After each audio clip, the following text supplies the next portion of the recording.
बिस्मिल्लाहिर्रहमानिर्रहीम। अस्सलाम वालेकुम viewers, welcome to the Python boot camp for beginners. और फंक्शंस हम पढ़ रहे थे। आज का जो हमारा टॉपिक है उस फंक्शन के अंदर ही एक बहुत ही इंपॉर्टेंट कीवर्ड इस्तेमाल किया जाता है और उसे कहा जाता है दी रिटर्न स्टेटमेंट। इसको समझना बहुत ज़्यादा ज़रूरी है। आज का हम इस सेशन सिर्फ रिटर्न को समझने में इसमें हम लगाएंगे, इसको समझने की कोशिश करेंगे रिटर्न स्टेटमेंट को कि इसका मतलब क्या होता है। और इसके साथ ही साथ एक कन्फ्यूजन है जो कि अक्सर पाई जाती है फंक्शंस के अंदर। वो कन्फ्यूजन क्या है वो तो मैं आगे चल के आपको बताता हूँ, लेकिन उससे पहले हम थोड़ा सा रिटर्न स्टेटमेंट को देख लें कि इसका इस्तेमाल कैसे होता है। फंक्शंस हमने देखे थे, आप सामने देख सकते हैं, वही आपकी एग्जाम्पल्स हैं जिसमें कि हमने देखा कि डेफ वर्ड को आप कैसे इस्तेमाल कर सकते हैं किसी भी फंक्शन को डिफ़ाइन करने के लिए, और फंक्शन को कॉल कैसे करते हैं। ठीक है, ये चीज़ें हमने देखी थी। और फंक्शन को आप पैरामीटर्स या आर्ग्यूमेंट्स कैसे पास करते हैं, ये तीन चार चीज़ें हमने, इनफैक्ट तीन चीज़ें हमने अगर स्पेसिफिकली कहूँ तो ये हमने देखी थी। अब एक यहाँ पर कीवर्ड हम यूज़ कर सकते हैं फंक्शन के अंदर, अक्सर इस्तेमाल किया जाता है, और वो है दी रिटर्न स्टेटमेंट। रिटर्न स्टेटमेंट देखें, रिटर्न स्टेटमेंट क्या है ये हम देखते हैं, लेकिन उससे पहले हम एक फंक्शन क्रिएट कर लेते हैं। जिस तरह के लिखा हुआ है एडिशन फंक्शन, सब्ट्रैक्शन, कुछ हम कर सकते हैं। यानी कि मुझे एक ऐसा फंक्शन क्रिएट करना है कि जब भी उसको मैं कॉल करूं और दो वैल्यूज़ मैं एज एन आर्ग्यूमेंट्स उसको कॉल करने के साथ पास करूं तो वो उन दोनों नंबर्स को ऐड करके दे दे। तो कैसे करूंगा, डेफ कीवर्ड और नाम मैंने कुछ भी दे दिया फंक्शन का ये, और क्योंकि इस फंक्शन को मुझे दो वैल्यूज़ पास करनी है तो यहाँ पर मुझे दो वेरिएबल्स लिखने होंगे। For example num comma num two, तीन भी हो सकते हैं, वो आपकी अपनी मर्ज़ी पर है। और यहाँ पर मैं इसको डिफ़ाइन कर दूंगा जो करे ये कि नम वन में जो कुछ है उसको जमा कर दे, ऐड कर दे नम टू के साथ। ठीक है, और इससे जो भी रिज़ल्ट आ रहा है, उसको कर दे रिटर्न। कहाँ पर रिटर्न कर दे, जहाँ से कॉल आई है। अब इसको हम समझते हैं, इसको मैंने यहाँ से रन किया, ये छोटा सा एक फंक्शन बन गया जो कर ये रहा है, दो वैल्यूज़ ले रहे हैं नम वन में नम टू में, और उन दोनों को ऐड कर रहे हैं और उसको रिटर्न करवा रहा है। कहाँ पर रिटर्न करवा रहा है, मुझे इस फंक्शन को अब कॉल करनी है अपनी किसी कोड के अंदर। मुझे इस एडिशन का जो फंक्शन है इसको मुझे कॉल करना है, तो मैं इस फंक्शन का नाम लिख दूंगा। ऐसे कॉल करने का तरीका हमने सीखा था। और मुझे दो आर्ग्यूमेंट्स पास करने हैं, जाहिर बात है कुछ ना कुछ तो ऐड करने के लिए भेजना है, तो 10,2 ऐसे करके भेज दिया और इसको मैंने यहाँ से रन कर दिया। तो जब मैंने रन किया, ज़रा गौर से देखें क्या हुआ। यहाँ पर एडिशन कॉल हुआ और साथ में दो values as an arguments pass हुई, और जो कि नम वन में 10 आ गया और नम टू में 2 आ गया। 10 + 2 हुआ आपका 12। और रिटर्न का मतलब ये होता है कि जहाँ से कॉल आई है वहाँ पर रिज़ल्ट वापस भेज दो। ठीक है, तो ये जो भी रिज़ल्ट है वापस आएगा, यहाँ पर कॉल आ जाएगी और ये आपका यहाँ पर 12 नज़र आ रहा है। लेकिन ये काम हम ऐसे भी तो कर सकते थे कि इसकी जगह मैं रिटर्न की जगह यहाँ पर ये लिख देता प्रिंट, और प्रिंट के अंदर ही ऐसे करके मैं इसको डिफ़ाइन कर देता। इसको मैंने यहाँ से रन किया, इसको मैंने किया, तो देखें फिर भी तो 12 शो हो रहा है। तो ये कन्फ्यूजन होती है कि रिटर्न में और प्रिंट में फिर फ़र्क क्या हुआ, ये हम आगे चलकर देखते हैं इसके बाद। लेकिन इससे पहले मैं आपको इस एग्जांपल को पहले पूरा करके समझा दूं कि रिटर्न इस्तेमाल किया क्यों जाता है। पहले हम रिटर्न समझ लेते हैं, फिर इन दोनों में फ़र्क समझते हैं। इसको मैंने रन किया और ये हो रहा है, लेकिन फॉर एग्ज़ाम्पल मुझे फंक्शन से रिटर्न की गई जो वैल्यू थी, इस वक्त 12 है, वो मुझे किसी वेरिएबल में सेव करनी है, रखनी है, ताकि मैं उसको फ्यूचर में इस्तेमाल कर सकूं। तो हम इसीलिए रिटर्न यूज़ करते हैं, ताकि यहाँ से जो भी वैल्यू रिटर्न हो रही है इस फंक्शन के पास आ रही है। ठीक है, ये तो यहाँ पर प्रिंट हो रहा है 12, लेकिन मैं चाहता हूँ कि नहीं, जैसे ही वो रिटर्न हो तो रिटर्न होने के साथ वो किसी वेरिएबल में सेव हो जाए, फॉर एग्जांपल रिज़ल्ट। तो यहाँ पर होगा ये कि ये मैंने यहाँ से कॉल किया फंक्शन, दो वैल्यूज़ पास हुई, वहाँ पर दो वैल्यूज़ गई, उन दोनों को ऐड कर दिया गया, और जो भी रिज़ल्ट आया वो रिटर्न हुआ और यहाँ तक पहुँचा, दोबारा यहाँ पर पहुँचा। लेकिन यहाँ पर क्योंकि मैं असाइनमेंट ऑपरेटर यूज़ कर रहा हूँ, तो वो जो भी वैल्यू यहाँ पर पहुँची जो कि 12 है, वो असाइन हो चुकी होगी इस वक्त इस वेरिएबल के अंदर, इस रिज़ल्ट के अंदर। और इसको मैंने रन किया यहाँ पर, तो देखें अब आपके पास जो भी रिज़ल्ट है वो प्रिंट नहीं हुआ। प्रिंट इसलिए नहीं हुआ क्योंकि उस रिज़ल्ट को आप कहाँ पर रखवा रहे हो, इस वेरिएबल के अंदर। तो अब वो रिज़ल्ट फंक्शन से जो भी वैल्यू रिटर्न की गई थी वो आपके पास एक वेरिएबल जो कि इस वक्त रिज़ल्ट है वहाँ पर सेव है। तो अगर मैं इस वेरिएबल को अब मैं यहाँ पर प्रिंट करवा दूँ तो वही वैल्यू आपको नज़र आएगी। ठीक है।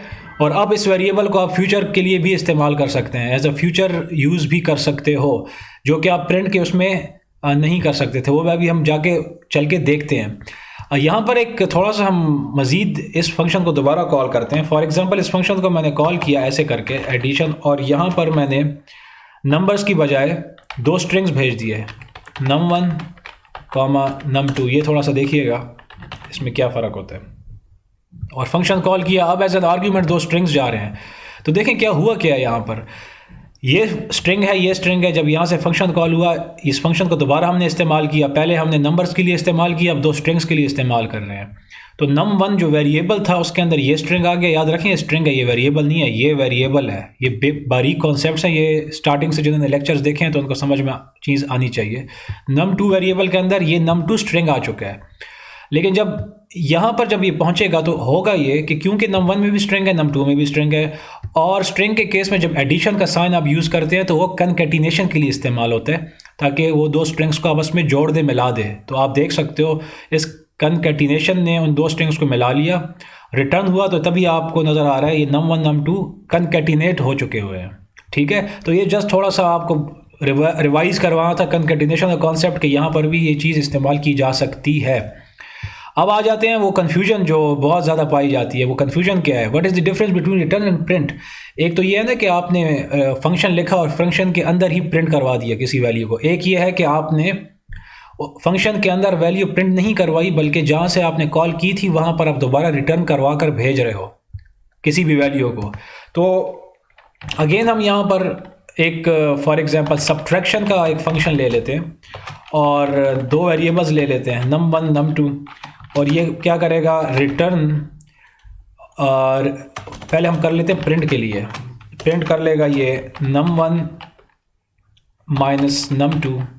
एक ये फंक्शन मैंने डिफ़ाइन किया जो कि प्रिंट के लिए, इसको मैं subtraction1 का नाम दे देता हूँ इस फंक्शन को। एक और फंक्शन हम डिफ़ाइन कर लेते हैं subtraction2 के नाम से। अगेन ये भी वही काम करेगा, num1 दो वैल्यूज़ रिसीव करेगा और सब्ट्रैक्शन भी करेगा, लेकिन सब्ट्रैक्शन के रिज़ल्ट को ये प्रिंट यहाँ पर नहीं करवाएगा बल्कि उनको रिटर्न कर देगा।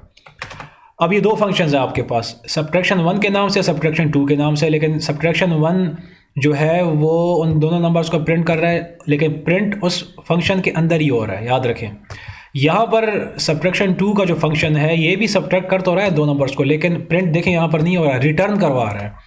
ठीक है, रिटर्न का मैंने अभी आपको बताया, रिटर्न इसलिए करवाया जाता है ताकि जहाँ से कॉल की जा रही है फंक्शन को, वहाँ पर जब दोबारा फंक्शन रिज़ल्ट भेजे तो हम किसी वेरिएबल में उसको सेव कर लें, जो कि इस केस में मुमकिन नहीं है। अब सवाल है कि वेरिएबल में हम क्यों सेव करें। हम इसलिए सेव करें क्योंकि फ्यूचर में अगर हमें उस वैल्यू को इस्तेमाल करना है तो हमारे पास वो वैल्यू कहीं पर सेव हो। तो यहाँ पर हम देखते हैं subtraction1 का फंक्शन अगर मैं यूज़ करता हूँ, उसको कॉल करता हूँ मैं। ठीक है, subtraction1 के फंक्शन को मैंने कॉल किया और दो फॉर एग्जांपल 10 3 ये दो मैंने इसको पास किया आर्ग्यूमेंट्स कॉल पे। तो जाहिर बात है जब होगा सब्ट्रैक्ट होगा num1 num2 तो 10 - 3 क्या हो जाएगा, प्रिंट 7 नज़र आ रहा है आपको। ठीक है, लेकिन अब मैं चाहता ये हूँ कि नहीं, इसी subtraction1 ये वाला इस फंक्शन को मैं कॉल करूँ, वहाँ पर वैल्यूज़ जो है सब्ट्रैक्ट हों और रिज़ल्ट के नाम से एक वेरिएबल हो, और हम ये कोशिश करते हैं कि फंक्शन1 को इस्तेमाल करते हुए हम जो रिज़ल्ट है वो किसी एक वेरिएबल में सेव करें। तो देखते हैं क्या होता है। ठीक है, अब यहाँ पर इसको जब मैंने रन किया तो देखें ये रन हो तो रहा है, 7 नज़र आ रहा है आपको। तो अब होना तो ये चाहिए कि ये रिज़ल्ट है इस वेरिएबल के अंदर 7 सेव हो जाना चाहिए। तो हम ज़रा इस रिज़ल्ट को प्रिंट करते हैं, रिज़ल्ट को प्रिंट करके देखते हैं। तो ये बड़ा इंपॉर्टेंट पॉइंट है, ये मुझे आपको समझाना था। देखें यहाँ से कॉल तो चली गई, subtraction1 आपने कॉल किया, कॉल यहाँ चली गई, num1 में 10 आ जाएगा, num2 में 3 आ जाएगा, num1 माइनस num2 क्या हो जाएगा, 7 हो जाएगा, प्रिंट हो जाएगा। वो प्रिंट की हद तक तो ये चीज़ आपको नज़र आ रही है यहाँ पर। लेकिन हमने चेक किया कि क्या वो 7 इस वेरिएबल को भी असाइन हुआ कि नहीं हुआ। किस केस में हम चेक कर रहे हैं, हम इस केस में चेक कर रहे हैं कि हम फंक्शन 1 को कॉल कर रहे हैं, जो subtraction1 है इस फंक्शन को कॉल कर रहे हैं जिसमें रिटर्न नहीं यूज़ हुआ, प्रिंट यूज़ हुआ है। तो जब हमने देखा इस वेरिएबल को प्रिंट करके तो आपके पास आ रहा है नन का मतलब ये है कि कोई भी रिज़ल्ट इस फंक्शन से आपके पास रिटर्न नहीं हुआ। क्योंकि अगर यहाँ से कोई रिज़ल्ट आपके पास रिटर्न होता, कोई वैल्यू रिटर्न होती, तो यहाँ पर ये प्रिंट ना होती, ये रिज़ल्ट में आ जाती, जैसे कि आपके पास यहाँ पर था।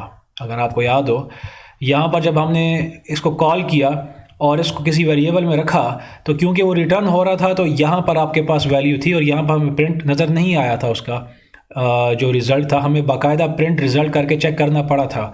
लेकिन यहाँ पर क्या हुआ, यहाँ पर ये हुआ कि आप बावजूद इसके कि आप फंक्शन को कॉल कर रहे हो और उसके रिज़ल्ट को यहाँ पर किसी वेरिएबल में सेव करवाने की कोशिश कर रहे हैं, लेकिन फिर भी आपको ये शो हो रहा है 7। वो इसलिए हो रहा है क्योंकि जब आपने इस फंक्शन को कॉल किया, ये कंट्रोल यहाँ गया तो ये स्टेटमेंट चली और वो प्रिंट हो गया। वहाँ से कभी वो 7 की वैल्यू वापस आई ही नहीं थी इसके पास, क्योंकि अगर आई होती तो ये यहाँ पर सेव हो जाता। ये फ़र्क है प्रिंट में और रिटर्न में। प्रिंट में आपके पास वैल्यू रिटर्न नहीं होती, तो जब रिटर्न नहीं होती तो आप उसको किसी वेरिएबल में सेव भी नहीं कर सकते। तो जब सेव नहीं कर सकते तो जब आप उस वेरिएबल को प्रिंट करके चेक करते हैं तो आपको नन नज़र आता है, यानी कि फ्यूचर यूज़ आप उसका नहीं कर सकते। अब यही चीज़ हम सब्ट्रैक्शन 2 में देख लेते हैं। वैसे तो कॉन्सेप्ट वही है जो कि ऊपर हमने देखा था, लेकिन देख लेते हैं। सब्ट्रैक्शन 2 को हम कॉल करते हैं और यही दो पैरामीटर्स भेज देते हैं 10,3 के नाम से, ठीक है। और मैं चाहूँगा कि इसको हम सेव कर लें रिज़ल्ट 2 वेरिएबल में, और इसको मैंने किया रन। तो देखें जब मैं रन कर रहा हूँ तो हो क्या रहा है, यहाँ पर आपको कोई वैल्यू शो नहीं हो रही है। चल भी गया लेकिन शो भी नहीं हो रही, क्योंकि सब्ट्रैक्शन 2 फंक्शन कॉल हुआ, यहाँ से कंट्रोल सब्ट्रैक्शन 2 में गया। num1 में 10 है, num2 में 3 है, num1 माइनस num2 हो जाएगा आपका 7, लेकिन ये रिटर्न है, प्रिंट नहीं है। तो रिटर्न का मतलब है वो 7 वापस आएगा यहाँ तक और यहाँ से असाइन हो जाएगा यहाँ पर इस वेरिएबल के अंदर। अब जब मैं इसको प्रिंट करता हूँ रिजल्ट 2, तो आपको नज़र आ रहा है कि ये 7 नज़र आ रहा है, जो भी वैल्यू है, जो कि इस केस में नहीं था। इस केस में जब हम इस फंक्शन को फर्स्ट फंक्शन को कॉल कर रहे थे जहाँ पर प्रिंट था, तो ये बहुत ही एक कॉमन कन्फ्यूजन है जो कि पाई जाती है फंक्शंस में कि रिटर्न में और प्रिंट में फ़र्क क्या है। दरअसल ये फ़र्क है, रिटर्न में आप अपने रिज़ल्ट को सेव करवा देते हैं किसी वेरिएबल में, जो कि आप उसको फ्यूचर में इस्तेमाल कर सकते हैं। वो रिज़ल्ट आपके पास सेव है यहाँ पर, जबकि यहाँ पर कुछ भी नहीं था क्योंकि रिटर्न ही कुछ नहीं हुआ, ठीक है, जब आपने प्रिंट यूज़ किया था फंक्शन के अंदर। तो ये आज का हमारा लेक्चर था, सेशन था, छोटा सा सेशन था लेकिन इंपॉर्टेंट है। ये की कॉन्सेप्ट्स हैं फंक्शंस के। रिटर्न स्टेटमेंट आपको आनी चाहिए, प्रिंट का पता होना चाहिए कि इनमें फ़र्क क्या है। तो इंशाल्लाह नेक्स्ट लेक्चर में इन्हीं फंक्शंस के कॉन्सेप्ट्स के साथ हम डिस्कशंस कंटिन्यू करेंगे और कुछ एग्जांपल्स हम देखेंगे, ताकि ये जितने भी छोटे छोटे कॉन्सेप्ट्स हैं इनको एक जगह पर मिला दिया जाए और कुछ प्रोग्राम्स देखे जाएं इनके। Thank you very much. I will be seeing you in the next class.